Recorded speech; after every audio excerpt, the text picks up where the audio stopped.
আসসালামু আলাইকুম রহমতুল্লাহি ওবারাকাতুহু। প্রিয় দর্শক যারা দেখছেন, আশা করি আলহামদুলিল্লাহ আপনারা সবাই ভালো আছেন। আলহামদুলিল্লাহ আমিও ভালো আছি। তো আমরা এর আগে তাখতি নাম্বার 6 পর্যন্ত পড়ে নিয়েছি। আজকে আমরা পড়ব তাখতি নাম্বার 7। তাখতি নাম্বার 7-এ আছে তানবিন। তানবিন কি জিনিস? দু জবর দু জের দু পেশকে তানবিন বলে।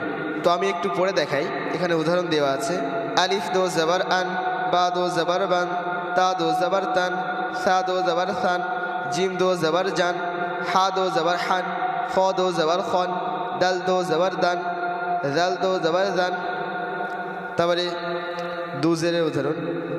আলিফ দো জের ইন, বা দো জের বিন, তা দো জের তিন, সা দো জের সিন, জিম দো জের জিন, হা দো জের হিন, খ দো জের খিন, দাল দো জের দিন, জাল দো জের দিন।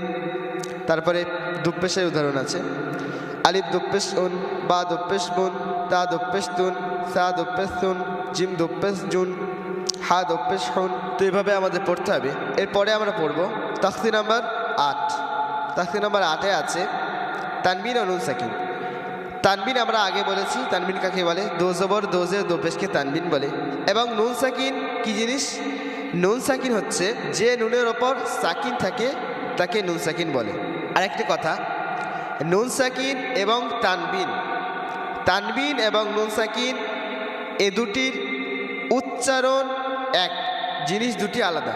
যেমন আমি একটু বললে আপনারা বুঝতে পারবেন। আমি একটু বলি।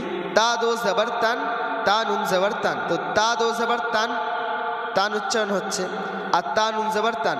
তো এই দুটির উচ্চারণ এক, কিন্তু জিনিস দুটি আলাদা। আরও ভালোভাবে আপনারা বুঝতে পারবেন। আমি একটু উদাহরণ পড়ে দেখাই।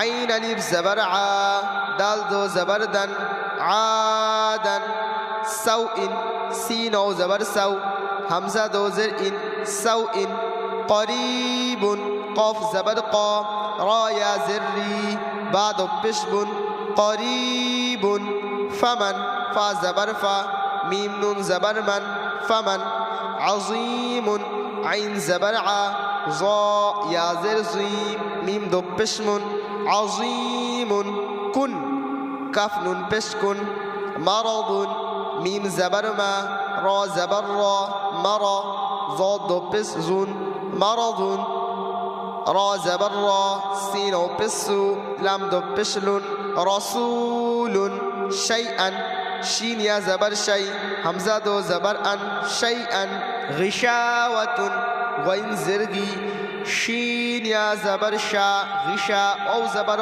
অ, তা দো পেশ তুন, গিশাওয়াতুন, গাসিকিন, গাইন আলিফ জবর গ, সিন জের সি, কফ দো জের কিন, গাসিকিন, হুদান, হা পেশ হু, দাল দো জবর দান, হুদান। তো আশা করি আপনারা সবাই বুঝতে পেরেছেন। আল্লাহ তাআলা আমাদের সকলকে দেখা এবং শোনার থেকে বেশি বেশি আমল করার তৌফিক দান করুন। আল্লাহুম্মা আমিন।